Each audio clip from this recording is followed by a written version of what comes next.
Dr. Hannah Cho here again. Today what we're going to go over is how to find the best employees.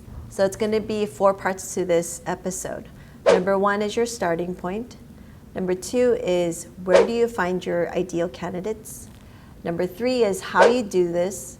And number 4 is tips and tricks that you can take with you. So number 1, the main thing is to come up with your own mission statement. And I know this is kind of a very umbrella, very generic term, but all the practices need to have some kind of mission statement set out so all the employees know what kind of culture to expect when they come into your practice.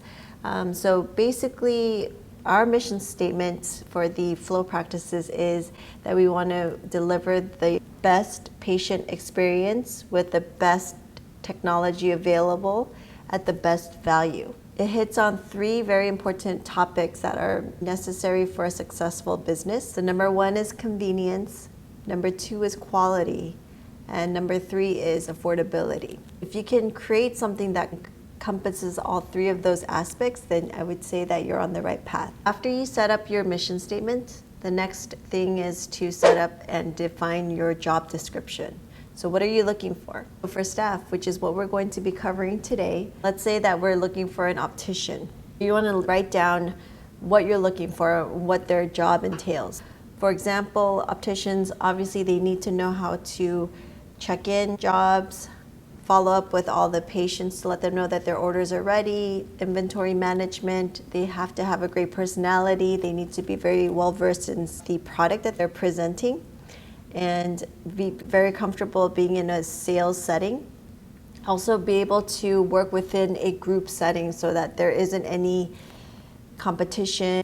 And the other part is their teachability. So are they willing to learn? Are they humble? Which is actually one of the most important personality traits that I'm always looking for. Are they willing to learn stuff and become cross-trained so that they can help with practice, kind of helping with the overall structure, not just their own jobs. So somebody that's very aware of what's going on in their surroundings and always willing to help. That's actually one of the best employee skills that we can find. After setting up the job description, and I kind of went in ahead of myself, is to define who your ideal candidate is. I picture the ideal candidate in my head, and then I start writing down the list of their character traits. Like I said previously, being humble is really important, being able to work well with others, always willing to learn, having a teachable attitude. And with those 3, I feel like are the very basics of what we're always looking for in the FLOE network. And I think that's a really good jumping off point for you guys to start adding on what you guys are looking for. So next is, where do you find all these candidates? The easiest way is to get referrals from people that you know and you trust, people that you worked with before or they're related to you and you like their work ethic and you trust their referrals. That's usually the best place that I found to dive into first. So what I usually do is I'll put up a posting on social media, whether it be Facebook, LinkedIn, reaching out to people to see if they know anyone that's available that would be a great fit. From there, I ask my current employees, and if you don't have any current employees, then you can start reaching out to your networks of colleagues of doctors, or you go to other offices and see if they have any employees that are looking for extra work or they're looking to move.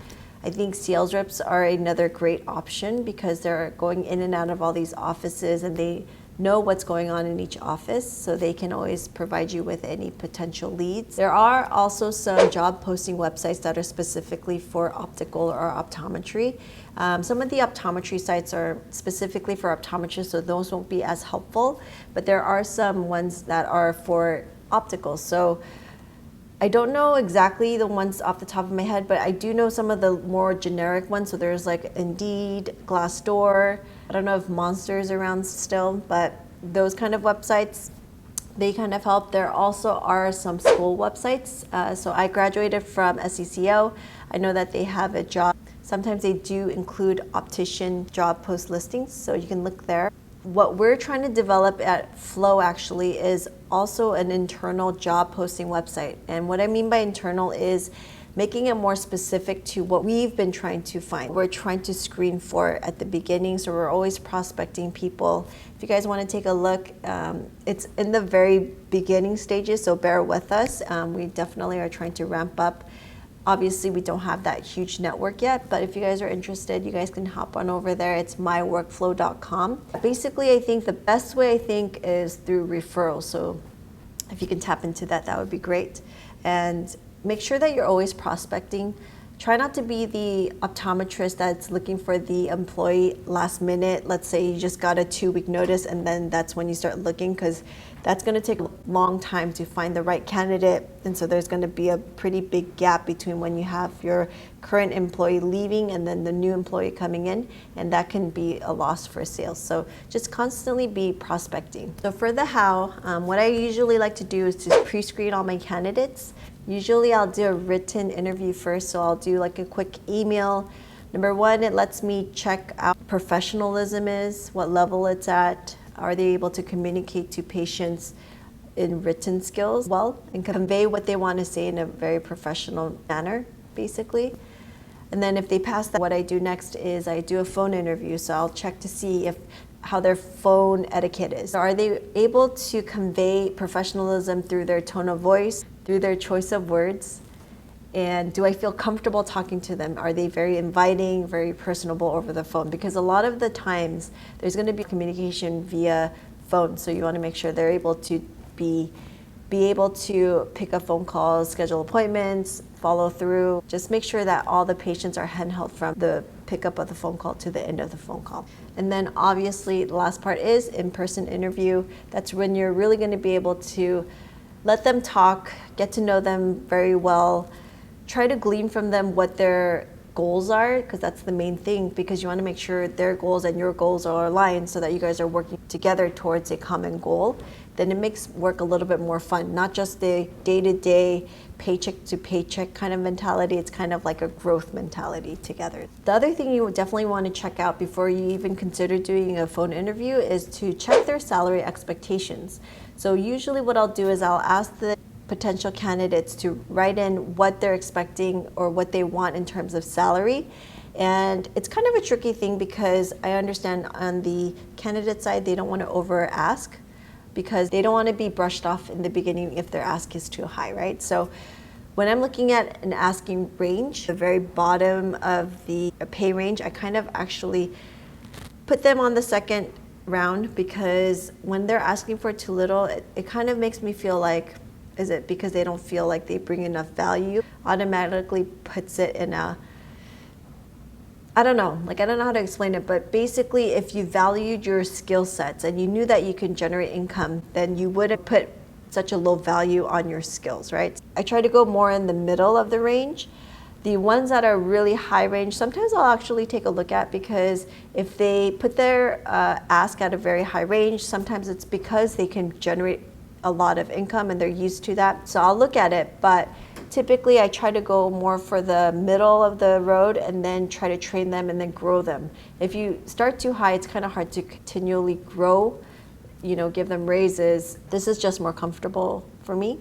And the other thing is, you definitely want to make sure that you're giving them a paid tryout. So what that means is, for me, I usually do like a 60-day trial period. So during that time, they're kind of feeling your office out. You're trying to see how their work product is and see if it's something that you can grow in the future together. And it's okay to let them go, as long as you guys both are on the same page that it's a testing period. So usually we'll draw up a contract that's contingent on testing period, and then we'll both sign it so that we're both covered. And if something were to happen and it doesn't work out, then it doesn't have such a big legal impact later on. So just to be sure that you have that trial period, I think is really good for both of you guys. And the last part is definitely do your due diligence. You want to make sure you do a background check on all the potential candidates, making sure that there's nothing outstanding that you should be aware of.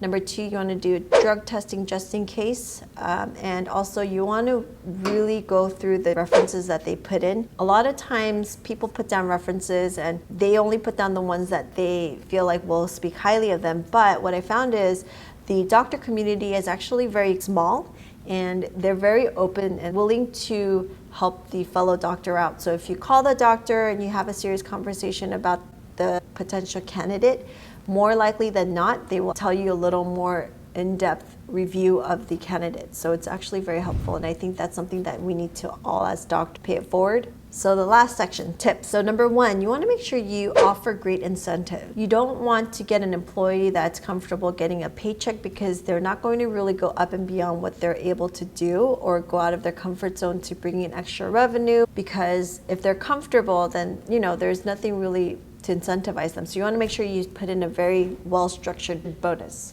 Along with that, you also want to make sure you are compensating them fairly. If you want to retain great talent, you want to make sure you're paying them for all the great things that they're bringing into your practice. You don't want to underpay anybody because that will cause resentment. You don't want to overpay because it does cause entitlement.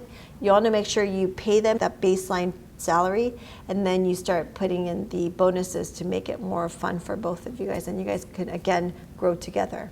One thing I actually do sometimes is I go to a retail store. So for me, I go to Nordstrom's a lot, and whenever I meet a retail associate that I really, really like, sometimes I'll hand them a business card just to tell them to keep in touch in case they are looking for other opportunities. You never know, because again, you're trying to build this prospect pool so that you'll always have something to look into in case you do have that unfortunate event where somebody needs to leave, right? Always keeping your options open is, I think, a great idea. Another thing is periodically examine the employee's strengths.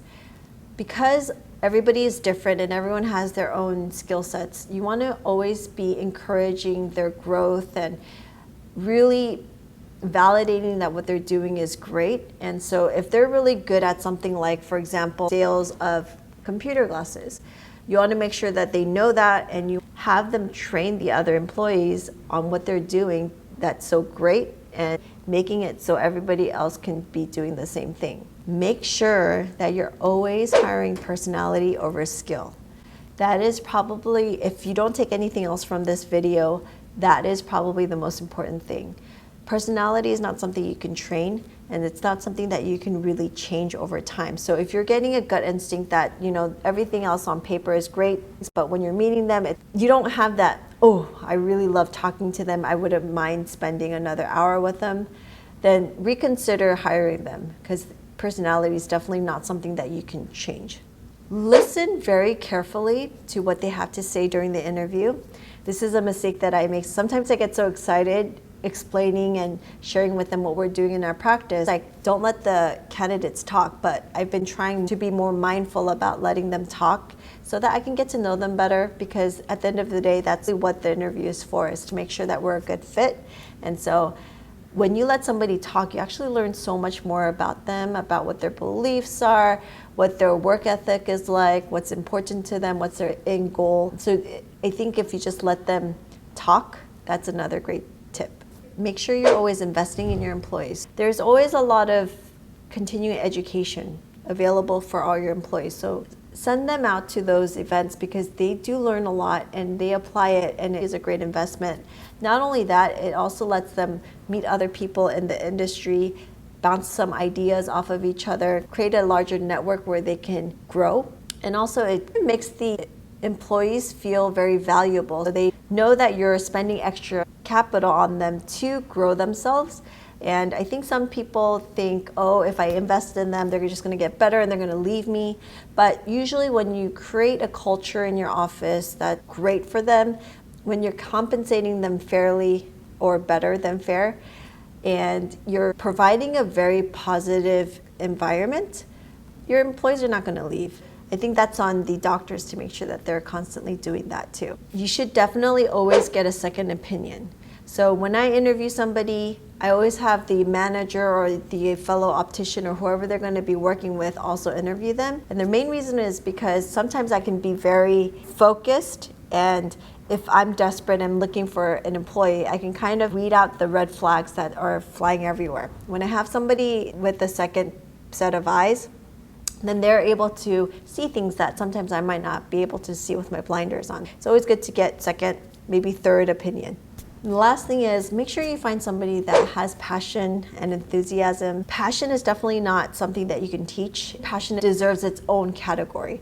When you find someone that's passionate about what they do, you don't really have to incentivize them. They're very self-motivated. They know what they have to do.